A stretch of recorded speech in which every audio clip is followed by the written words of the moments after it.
É evidente que nas suas discussões internas os comunistas se acusam uns aos outros de ser direitistas, de ser fascistas, etc, etc, o que mela um bocado o ambiente e introduz um coeficiente de confusão quase alucinante. Né? Nós podemos ser derrotados por nós mesmos. Né? Muitos anos com uma estratégia que, na nossa opinião, é uma estratégia de direita, uma estratégia direitista. Isso quer dizer que você perguntar se um sujeito é comunista ou não, isso aí só leva você a confusões, porque você está supondo que existe uma equivalência entre uma crença interna, tá certo, e a sequência de ações que o indivíduo desenvolve. Que a maior parte dos recursos que financiam o dia a dia do PT nos últimos anos vem de doações empresariais. Do grau de dependência do PT em relação ao financiamento empresarial, não apenas para campanhas eleitorais, 8 minutos. mas para pagar os nossos gastos cotidianos. Tá certo? Mas, em primeiro lugar, se nós encostássemos um personagem como Lula ou Dilma na parede e lhe pedíssemos para ele expor qual é a ideologia marxista, ele não saberia fazer isso. Quer dizer, não tem conhecimento, nem vamos dizer, integração de consciência, integração de atenção para poder explicar uma coisa dessa. Portanto, o que ele nos daria seria uma série de imagens relativamente confusas. Quando o Lula disse não sabemos que tipo de socialismo que queremos, ele disse uma coisa perfeitamente verdadeira, quer dizer, eles não sabem exatamente para onde estão indo. A única coisa que eles têm certeza é que é o grupo deles que tem que permanecer no poder e dirigir o processo. A América Latina pode, nesse momento, ser o grande farol para a nova esquerda que nós precisamos criar no mundo. Não pense que é uma rua porque a modelo não precisa para nós. Eu também não sou fascista ficar modelo para mim. E tampouco vai ter os talentistas felizes de ser o modelo. Estou convencido que nós poderemos ter um novo modelo de esquerda. Eu acho que nós temos condições de apresentar as coisas novas que precisam ser apresentadas no mundo. Sabe, eu sei que muita gente ficou chateada quando eu falei que, graças a Deus, tinha caído o muro de Berlim para a gente poder pensar de novo. Porque estava tudo muito certinho, estava tudo muito na cartilha, todo mundo já sabia o que ia acontecer. Sabe? E não estava escrito na cartilha. E nem está escrito na cartilha hoje. Uma agenda de construção do novo. É disso que se trata, é disso que faz com que nós nos mobilizemos e é disso que queremos que vocês saibam neste momento. E de estabelecer um novo mandato de mudanças. Trata-se de governar para fazer ainda mais do que já se fez. O que esse grupo vai fazer é uma coisa que é tão indefinida que pode passar desde a ideia de, vamos dizer, de um governo de transição, ou seja, de um governo de acordos, como o próprio Lula disse, logo depois da sua primeira eleição. Ele deu uma entrevista lá na Nación dizendo que, em função das circunstâncias, eles tinham sido obrigados a fazer aliança com setores social-democratas e até direitistas, mas que isto seria mais tarde jogado fora. O fato é que não foi jogado fora até agora. Está muito difícil jogar fora. E muitas vezes as circunstâncias impõem movimentos táticos para a manutenção do objetivo mais estratégico. Construíram durante anos uma política de conciliação com a direita, construíram durante anos uma política de conciliação com o grande capital, construíram durante anos uma política que privilegiava a luta institucional e criaram uma armadilha da qual não conseguiremos sair a não ser rompendo com essa política. Em 2013, naquele discurso famoso que ela fez, parecia que ia ter um giro, mas se esvaziou depois. Em 2014, no segundo turno, parecia que ia ter um giro, mas se esvaziou depois. Então, se vocês me perguntarem, o Lula tinha realmente a intenção, vamos dizer, de transcender essas alianças e implantar no país um socialismo? Eu não sei e ele também não sabe, né? Não é possível manter uma política de alianças prioritária com a centro-direita. Nós temos que ter uma política de alianças prioritária com setores democráticos e populares. E não é possível manter a linha de conciliação de classe. Nós precisamos voltar a ter uma linha clara de enfrentamento do grande capital, enfrentamento da direita. Portanto, adotando uma outra estratégia. E é muito difícil adotar uma outra estratégia, não é fácil. E reconhecer essa necessidade de fazer o giro é muito complexo. Porque o poder é uma coisa mágica. O poder é uma coisa mágica. Porque, simplesmente, ele não sabe quanto tempo ele vai durar. Ele não sabe quanto tempo ele vai ter nas suas mãos os meios de ação para isso. Então, o que é certo é que o indivíduo sabe o que ele está fazendo no momento.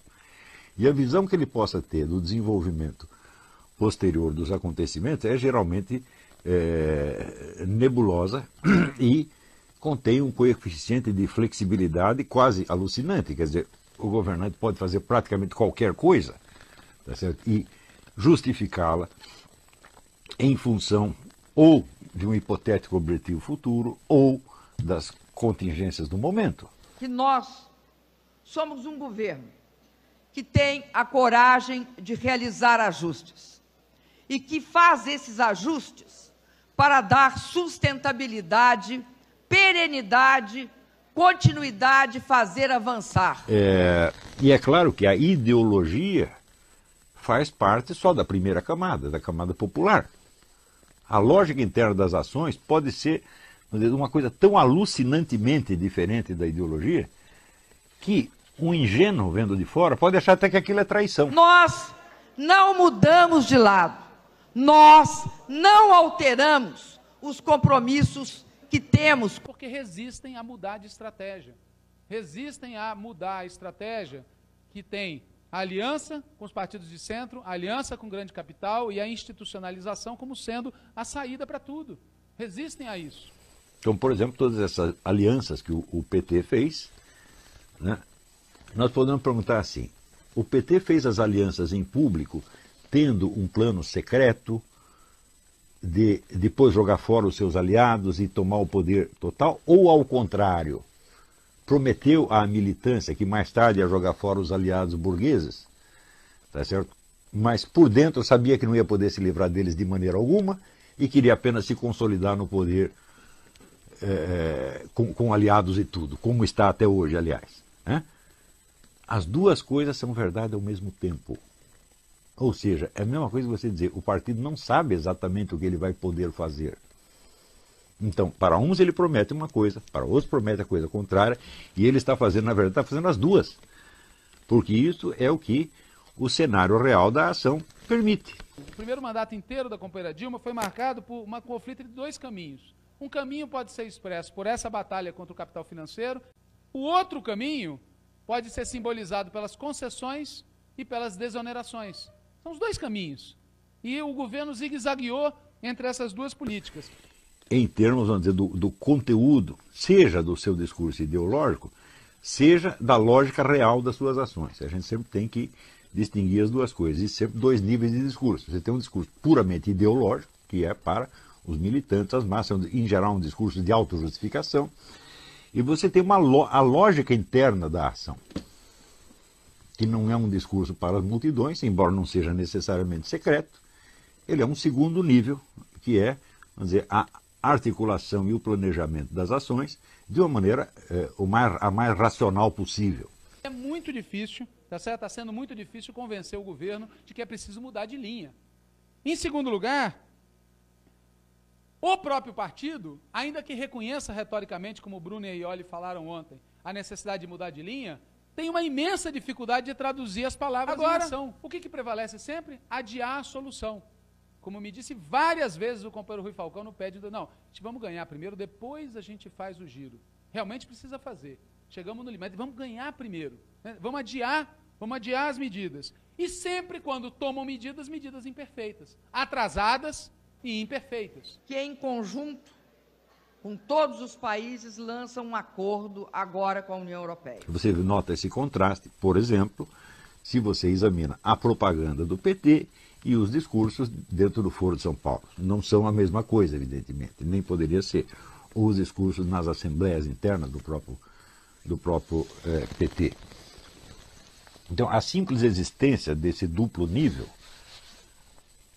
torna inviável você descrever as correntes em luta nos termos da sua, aspas, ideologia. e o Levi é a expressão disso. Nós ganhamos a eleição e o Levi aplica o programa que o Armínio Fraga estaria aplicando. Quer dizer, o discurso ideológico, ele já é ambíguo por sua própria natureza. O Lula tem expresso em vários locais, que é, na nossa opinião, ambígua, para dizer o mínimo. Não dá para, ao mesmo tempo, dizer mobilizem-se e Dilma aprove as medidas provisórias. Qualquer que seja o caso, os nomes das correntes ideológicas nunca servem para você descrever um curso de ação real, embora eles sejam um componente inevitável. Porque tem gente que, quando a coisa fica um pouco confusa, ele diz, não existe mais esquerda nem direita, não existe mais comunismo. Claro que existe. Eles não são, vamos dizer, os esquemas gerais articuladores da coisa, mas eles são elementos que estão lá presentes. As ideologias não descrevem o panorama real, mas são elementos presentes no panorama real. E, portanto, ainda muito jovens, argentinos, uruguaios, brasileiros, chilenos, salvadorenhos, araguenos, colombianos, mexicanos, guatemaltecos, não podem estar no nosso meio, porque morreram tentando concretizar de outra forma, com outras lutas, aquilo que, se Deus quiser, nós iremos transformar em realidade. Até essa complexidade já pode parecer excessiva para determinados interlocutores que estão acostumados. Olha, aqui temos nós com a nossa classe proletária, na qual não tem proletário nenhum, e do outro lado tem a classe burguesa, onde também não tem burguês nenhum, e eu defendo essa ideologia, ele defende aquela ideologia. E, evidentemente, quando você faz isso, você cria no seu interlocutor uma irritação, uma raiva. E o indivíduo sente que você o está enganando, porque simplesmente a coisa é mais complexa do que ele tinha imaginado. E, como ele já equacionou tudo em termos de duas ideologias em conflito e me nomeou defensor de uma delas, quando eu começo com a complexidade da coisa, ele só pode achar que eu estou enrolando. Isso já aconteceu 1000 vezes. Tá certo? Mas, vamos dizer, esse é, na verdade, o problema, talvez o problema mais sério do Brasil. Quer dizer, é uma camada imensa de pessoas ineptas e que tomaram partido de alguma coisa na qual elas acreditam. E acreditam que o seu interlocutor está fazendo a mesma coisa.